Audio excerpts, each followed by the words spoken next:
Malaria, grippe aviaire, choléra, Ebola, coronavirus. Les épidémies sévères coûtent selon la Banque mondiale 570 milliards de dollars par an. Alors pour financer la lutte contre ces fléaux dans les pays en voie de développement, l'institution a créé en 2017 un instrument financier original, les Pandemic Bonds, des sortes d'assurances. Voici comment ça marche. La Banque mondiale émet ses obligations pandémiques, achetées par des investisseurs, hedge funds, fonds de pension, gestionnaires d'actifs. En échange, ils encaissent jusqu'à 12% d'intérêt. Intérêt versé par des pays donateurs. Durée de ces obligations, 3 ans. Elles arriveront à échéance le 15 juillet 2020. S'il n'y a pas de pandémie d'ici là, les investisseurs touchent les intérêts et récupèrent en plus leur mise de départ.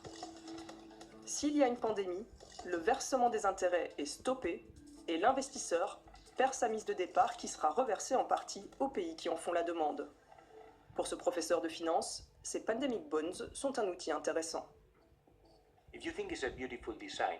Si vous y réfléchissez, c'est un système bien pensé, parce que l'alternative serait que les pays donateurs financent eux-mêmes les besoins des États touchés, disons avec 300 millions.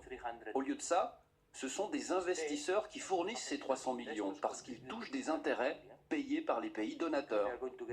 Donc ceux-ci payent bien moins que s'ils versaient directement l'argent. Jusqu'ici, le système profite aussi, voire surtout, aux investisseurs. Ils ont d'ores et déjà touché une centaine de millions de dollars d'argent public sous forme d'intérêts. Leur mise de départ, par contre, n'a pas été entamée. Malgré plusieurs crises épidémiques, notamment d'Ebola, jamais aucun centime de ces pandemic bonds n'a été débloqué. Pourquoi ? Parce que le diable se cache dans les détails de ces 386 pages de clauses complexes. Si vous passez en revue des critères du prospectus de ces obligations, vous savez, c'est une zone grise. Les virus concernés, le nombre de décès, la vitesse d'évolution, le début de la pandémie. Ce sera donc très difficile de voir réellement ces obligations liquidées. Une économiste qui a travaillé pendant 30 ans pour la Banque mondiale accuse dans la prestigieuse revue Nature, pour Ebola, cet outil financier a été conçu pour échouer. D'autres critiques, tout aussi cinglantes, par d'autres économistes dans un journal scientifique de renom. En tant que tel, dans son format actuel, le système semble favoriser les investisseurs du secteur privé au détriment de la sécurité de la santé mondiale. Nous sommes allés voir Médecins sans frontières qui intervient lors de ces épidémies pour avoir leur avis. Les critères pour débloquer ces assurances seraient des critères qui ne seraient pas bons pour Médecins sans frontières. Donc il faut attendre que la crise ait duré pendant plus de 80 jours, qu'elle soit internationale. Donc les fonds sont débloqués de façon tardive par rapport au début d'une urgence. Ce sont des critères qui nous feraient prendre trop de risques lorsqu'on démarre une réponse à une urgence. Même ce partisan des pandemic bonds pense qu'elles ont quelques défauts. Les fonds ne sont versés qu'après l'éclatement de la crise, pas avant. Idéalement, il faudrait un instrument qui protège les pays et les aide à prévenir les pandémies plutôt que de les aider à payer pour les dégâts quand les personnes commencent à mourir. L'actuelle pandémie, 6513 morts, 169 387 personnes infectées dans 124 pays du monde. Le coronavirus vient éprouver ses obligations juste avant que le capital ne soit reversé aux investisseurs le 15 juillet prochain. Ce que cet instrument financier montre, c'est que déjà en 2017, il y avait des spécialistes qui ont établi qu'une épidémie de coronavirus était probable. Donc, premièrement, ils avaient connaissance du virus, et deuxièmement, ils ont considéré déjà à ce moment-là qu'une épidémie était probable. Ce qui est aussi surprenant, c'est que ces obligations arriveront à maturité en juillet 2020. C'est comme si quelqu'un avait eu une fabuleuse vision en émettant ces outils financiers. Ces obligations pandémiques pourraient être libérées aux alentours du 23 mars. Peut-être, en partie, pour la première fois de leur existence. Alors, ça va nous coûter combien tout ça? Là, j'ai repris, je suis gentil, je ne vais pas le rester tout le temps, là, j'ai repris les chiffres du GIEC. Le GIEC nous dit, si il y a doublement du taux de CO2 dans l'air, on est très loin, hein, on a vu qu'on est passé de 0,03% à 0,04%. Mais imaginons qu'il y a un doublement. Le GIEC nous dit, au moment de ce doublement, la température de la planète va augmenter entre 1 et 2,5 degrés. Alors déjà, admirez l'incertitude. Enfin, c'est quand même extraordinaire. On va faire des politiques coûteuses. On va tout baser sur... Ah oui, mais on ne sait pas sûr. Entre 1 et 2,5. C'est pas moi qui le dis, c'est le GIEC. Hein, entre 1 et 2,5 degrés. Et il dit qu'il a une haute confiance là-dedans. Bon, alors on va faire un petit calcul, c'est pas compliqué. On va prendre l'exemple du paquet climat européen parce qu'il est en vigueur depuis 2009. Et on paye pour ça. On ne s'en rend pas compte parce que c'est de l'argent, c'est le budget européen. Et le budget européen, il est alimenté par le budget de tous les pays d'Europe. Donc notre argent aussi. Et c'est 20% du budget européen. C'est pas rien. Et donc ce paquet climat européen vise à réduire, améliorer de 20% l'efficacité énergétique. Ça c'est très bien. C'est-à-dire qu'avec la même énergie, on va faire 20% de mieux. Très bien. Mais implanter 20% d'énergie renouvelable, ce qu'ils oublient de dire, c'est que ce sont des intermittentes. Et réduire de 20% les émissions de gaz à effet de serre. Bon, vous allez voir, le calcul il est très simple, il n'y a pas besoin d'ordinateur énorme pour le faire, donc on réduit de 20%. Évidemment, ça ne va s'appliquer qu'à la fraction qui a été émise. On a vu tout à l'heure qu'on est passé de 0,03 et 0,04. Si tout ce qui a augmenté, c'est effectivement dû aux émissions, ce qui n'est pas forcément évident d'ailleurs, on y reviendra, mais supposons pour l'instant, on est passé de 0,03 à 0,04, donc ça fait 25%, donc ce 20% s'applique sur les 20%. La France n'est responsable que de 0,9% des émissions mondiales.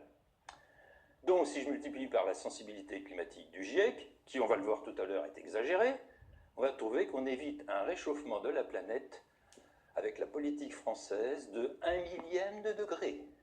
On évite un réchauffement de 1 millième de degré. Allez pas raconter ça aux gilets jaunes, hein, parce que alors là, ils vont être fous. Quoi? Toutes ces taxes pour éviter 1 millième de degré? Alors si c'est au niveau de l'Europe, puisque c'est le paquet climat européen, l'Europe est responsable de 10% des émissions mondiales. Donc ça fera 10 fois plus, donc on évite un réchauffement de la planète en prenant la valeur haute du GIEC de 1 centième de degré. Bravo l'Europe, attention, hein. On évite un réchauffement d'1 centième de degré. Mais quand on regarde des chiffres comme ça, mais on se dit, mais qu'est-ce que ça veut dire, ça? Les gens dans les ministères, ils n'ont pas fait ce petit calcul, là? Ou ils l'ont fait, mais tout de suite pour le mettre sous le tapis, parce que pourquoi? Bon, en tout cas, ça c'est que le début, hein, parce que la Banque mondiale, alors là, formidable, la Banque mondiale, grande spécialiste du climat, comme chacun sait, la Banque mondiale, attendez, il ne faut que ça de s'occuper du climat. Ils ont chiffré le coût d'ici 2030 à 89 000 milliards de dollars. 89 000 milliards de dollars. Ça donne le vertige. La dette souveraine mondiale aujourd'hui est de 60 000 milliards de dollars. La dette de tous les pays du monde. Donc si on y ajoute 89 000 milliards de dollars, parce qu'évidemment l'argent on l'apporte, hein, ça veut dire qu'on va multiplier la dette souveraine mondiale par 2,5. Bon, enfin, pas fini de la creuser la dette, hein. Je ne commenterai pas davantage, juste, c'est pas moi qui l'ai dit, vous voyez, il y a Christine Lagarde là, sur la photo, là, il y avait Ban Ki-moon, il y a Michel Sapin, voilà, ils ont l'air contents de taxer, enfin, c'est le plus gros casse de l'histoire de la planète, 89 000 milliards de dollars, enfin, franchement. Bon, alors, tout ça pourquoi? Pour 0,4 degrés. Toujours un plaisir de vous retrouver, chers amis passionnés d'astrologie et d'actualité. J'espère que vous allez bien en ce 28 mars 2020. Nous sommes toujours sous un ciel où le soleil transite le signe du bélier. Le signe du bélier, c'est le premier signe du zodiaque, un signe de feu, gouverné par Mars, l'explosif Mars, qui donne beaucoup de panache, beaucoup de dynamisme au bélier, qui est un signe qui est en général franc du collier, qui est cash, qui est direct, qui va droit au but, qui est sans concession. C'est un petit peu ce qu'on essaye de faire sur la chaîne depuis pas mal de temps, tout en sachant qu'on est obligé d'aller dans le détail, puisqu'on parle d'astrologie, et puis on parle également d'une actualité qui est très complexe, et nous avions bien dit que 2020 le serait encore plus sous ce ciel, où nous avons également le Capricorne qui est valorisé cette année avec Jupiter, Pluton, et également Saturne, même si Saturne a fait sa première incursion dans le signe du Verseau, mais va revenir dans le signe du Capricorne. Et c'est vrai que j'ai souvent employé cette maxime, hein, le diable se cache dans les détails, et vous avez vu donc dans la première vidéo, donc on vous parle bien de ce diable qui se cache dans les détails, et nous allons justement détailler ces deux vidéos, en tout cas ces deux extraits que je vous ai diffusés. Alors vous avez vu que cette vidéo est très courte, on essaie d'épouser les énergies béliers du moment. Finalement, les deux extraits que je vous ai diffusés se suffisent à eux-mêmes, il suffit de les remettre en perspective avec tout ce que l'on a dit. D'ailleurs, récemment, on a fait ce parallèle entre urgence climatique et l'urgence sanitaire que nous vivons. Et vous avez bien sûr ce dénominateur commun qui est la Banque mondiale. C'est la raison pour laquelle je vous ai diffusé ce deuxième extrait. Certains ont dû se demander qu'est-ce que ça vient faire là. Mais là, vous avez compris, je pense, avec cette Banque mondiale donc, qui a émis en 2017, le timing est important, cet instrument financier qu'on appelle les pandemic bonds. Et donc vous avez vu les différents intervenants qui se sont exprimés, avec notamment donc, ce financier qui avait l'air assez convaincu par cet instrument-là, et finalement, à la fin, il a mis des réserves, et surtout, il a évoqué le fait que quelqu'un d'assez visionnaire a parlé de l'imminence d'une crise sanitaire, d'une pandémie. Alors vous voyez à qui on fait allusion, puisqu'on parle de 2017, et nous-mêmes, nous avions produit un article en 2017, donc sur une personne en particulier dont on a souvent parlé. Là, je vous laisse retrouver qui c'est. Et puis vous avez de l'autre côté, monsieur François Gervais, donc, qui a démonté donc, cette urgence climatique, cette mystification qui est l'urgence climatique qu'on essaie de nous vendre au forceps.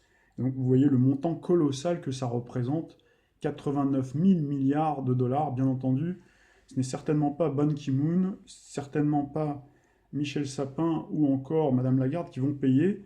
Et c'est vrai que la dette mondiale, je voulais réactualiser le chiffre, hein, s'élève à 255 000 milliards de dollars. Chers amis, nous arrivons au terme de cette chronique. On se retrouve très vite pour une autre vidéo.